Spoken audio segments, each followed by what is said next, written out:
আমি ধর্মে বিশ্বাস করি, আমি ধর্ম পালন করি, তারা তো সেগুলো করে না, হয়তো ভিতরে ভেতরে করে, বাইরে বলে না আমরা করি না। তো তাদের সঙ্গে বেসিক্যালি আমার কোনো মিলই হবে না।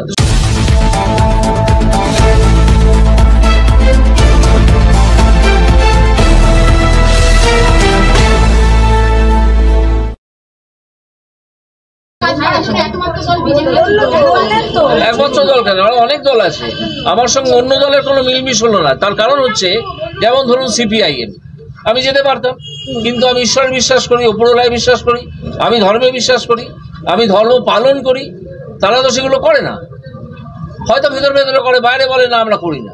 তো তাদের সঙ্গে বেসিক্যালি আমার কোনো মিলই হবে না। তো সেই পার্টিতে গিয়ে আমি কি করবো? কংগ্রেস এবার আস্তে আস্তে আসছে। কংগ্রেস একটা দল যেটা বহুদিন ধরে একটা পরিবারের জমিদারি, সেই পরিবারের কি বলবো, সমর্থক হয়ে কিছু ভালো ভালো নেতা, ধরুন জয়রাম রমেশ, যার কোয়ালিফিকেশন এইসব রাহুল গান্ধী ফান দিচ্ছে অনেক বেশি, তিনি একজন IIT ছাত্র, এরা ঘুরে ঘুরে বেড়ান। কেন বেড়ান সে তারাই জানেন। তারা তো কোনোদিন পদই পাবেন না, কোনো কাজও করতে পারবেন না।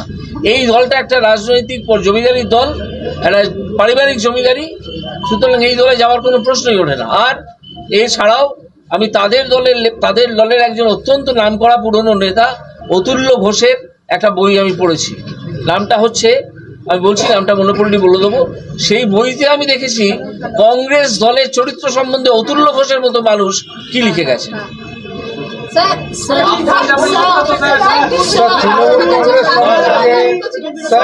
আমি সব প্রশ্নের উত্তর দেবো, সব প্রশ্নের উত্তর দেবো।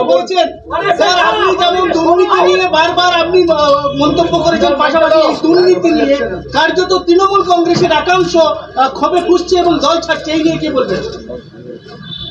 তারা কেন ক্ষোভে ফুঁসছেন এতদিন বাদে এবং কেন দল ছাড়ছেন, সেটা আপনারা খোঁজ নিয়ে দেখুন।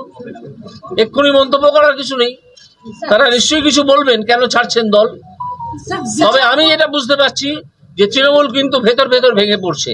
এই তৃণমূল দল আর বেশি দিন পশ্চিমবঙ্গে নেই।